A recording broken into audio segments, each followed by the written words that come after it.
మంచిర్యాల జిల్లా చెన్నూరులో డయేరియా విజృంభిస్తోంది. 3 రోజులుగా పట్టణంలో పలు వీధులకు చెందిన కొంతమంది వాంతులు విరోచనాలతో స్థానిక ప్రభుత్వ, ప్రైవేట్ ఆసుపత్రులు పరుగులు పెడుతున్నారు. వారం రోజులుగా చెన్నూరు ప్రభుత్వ సామాజిక ఆసుపత్రికి చెందిన బాధితుల సంఖ్య 50 వరకు ఉంటుందని వైద్యులు చెబుతున్నారు.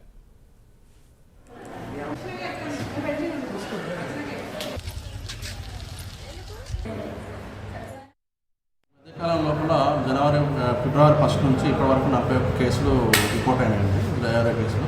దీంట్లోపల చెన్నూరు టౌన్ లోపల 31 కేసులు రిపోర్ట్ అయినాయి. మిగతా 10 కేసులు మిగతా కొట్టుపల్లి, వేమపల్లి మండలం నుంచి రిపోర్ట్ అయినాయి. ఈ 31 కేసులో కూడా ఎక్కువగా జెండవాడ, పట్టిగూడెం నుంచి ఎక్కువగా రిపోర్ట్ అయినట్టు తెలుసు. నిన్న కూడా మన మున్సిపల్ కమిషనర్ సార్కి ఇన్ఫామ్ చేయడం జరిగింది. సార్ కూడా ఇమీడియట్గా వచ్చేసి వాళ్ళ ఏదైతే పేషెంట్స్ ఉన్నారో వాళ్ళని కూడా విజిట్ చేసేసి వాళ్ళని కూడా అడిగారు, ఏ వాటర్ తాగుతున్నారు, ఏం కథ అని చెప్పేసి అడిగారు. సో వాళ్ళు కూడా పేషెంట్స్ ఎవరైతే ఉన్నారో వాళ్ళు బతుకమ్మ వాగు వాటర్ ఏదైతే ఉందో అవి తాగుతున్నారని చెప్పారు.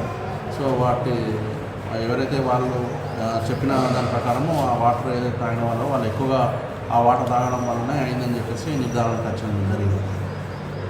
ఎవరు కూడా పేషెంట్ బాగా సీరియస్ ఏం కాలేదు, అందరికీ కూడా ట్రీట్మెంట్ జరుగుతుంది. అందరూ కూడా ఇప్పుడు స్టేబుల్గా ఉన్నారు. ఈ మధ్యకాలం లోపల ఫిబ్రవరి ఇక ప్రైవేట్ ఆసుపత్రులు ఆశ్రయిస్తున్న వారి సంఖ్య కూడా ఎక్కువగానే ఉంది. చెన్నూరు పట్టణ సమీపంలో బతుకమ్మ వాగు ద్వారా పట్టణంలో పలు ప్రాంతాలకు తాగునీరు సరఫరా జరుగుతోంది. దీనికి తోడు కొన్ని ప్రాంతాల్లో మిషన్ భగీరథ నల్లాల ద్వారా తాగునీరు సరఫరా చేస్తున్నారు.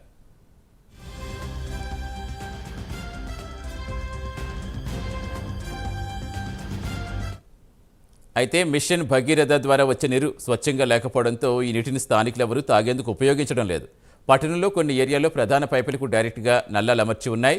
బతుకమ్మ వాగు సంపు వద్ద ఫిల్టర్ బెడ్ లేకపోవడంతో ఆ నీరు కలుషితమై సరఫరా జరుగుతుందేమో అనే అనుమానాలు వ్యక్తమవుతున్నాయి.